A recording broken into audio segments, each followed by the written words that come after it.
Tomorrow, a soccer tournament kicks off that around 5 billion people will watch.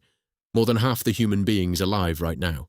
No single event on the planet pulls a bigger audience than this one. And this year, for the first time, it's happening in America. If you've never really understood what the rest of the world sees in this game, you've got about 4 minutes and 1 month to find out. This is the World Cup. Let me show you what you're about to watch.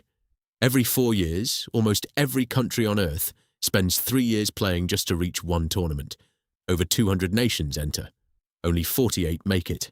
And starting tomorrow, those 48 teams will play 104 matches across 16 cities in 3 countries, over 39 days, all to decide a single winner. One trophy for the entire planet. To get how big that is, start with the biggest thing you already know. The Super Bowl is the most watched event on American television. Around 120 million people tune in. It's enormous. The last World Cup final was watched by roughly 1.5 billion. That's more than 10 Super Bowls stacked on top of each other for 90 minutes of soccer. So, how does it actually work? The 48 teams split into 12 groups. Everyone plays 3 games. Do well, you move on. The survivors drop into a knockout bracket, and that's where it gets brutal. Lose once, and you're done. No next week, no second chance. Win, and you keep climbing. Round of 32, round of 16, quarter-final, semi-final, until 2 teams are left standing on July 19th, just outside New York, 90 minutes from the only trophy that matters. And this World Cup has never happened before. It's the first with 48 teams instead of 32, the biggest in history. The first ever shared by 3 countries at once, and it kicks off tomorrow in Mexico City at a stadium called the Azteca, the only ground on Earth that has now hosted 3 different World Cups.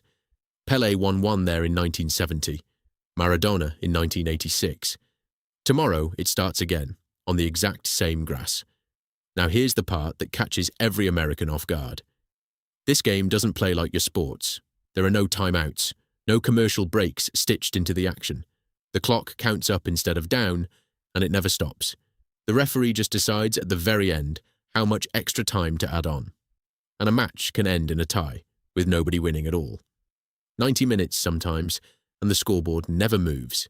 And here's what takes lifelong fans years to accept. The best team usually doesn't win this thing. It's only 7 games to win a World Cup, and in a sport that barely scores, 7 games is a tiny sample. 1 bad bounce, 1 goalkeeper having the night of his life, 1 penalty shootout, and the best team on the planet is on a flight home, while a team they'd beat 9 times out of 10 plays on. The trophy was never measuring who's best. It measures who survived, which is exactly what makes it impossible to look away from.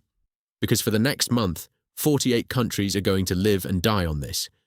Right now, in those 16 cities, the teams are checking into their hotels. Some of these players become legends in the next 39 days, names their countries remember for 50 years. A few become the most heartbroken people alive by July, defined forever by a single missed kick. And one nation, out of all of them, ends up on its knees in the street, because a ball crossed a line. That's the thing Americans are about to understand. For 1 month, this game outranks almost everything else. People who never agree on anything will scream at the same television. Strangers will hug in the street over a goal scored by men they have never met. For 90 minutes at a time, half the planet watches the same game at the same second, and for that month, nothing else gets close. And this year, for the first time, it's happening where you live. Welcome to the World Cup.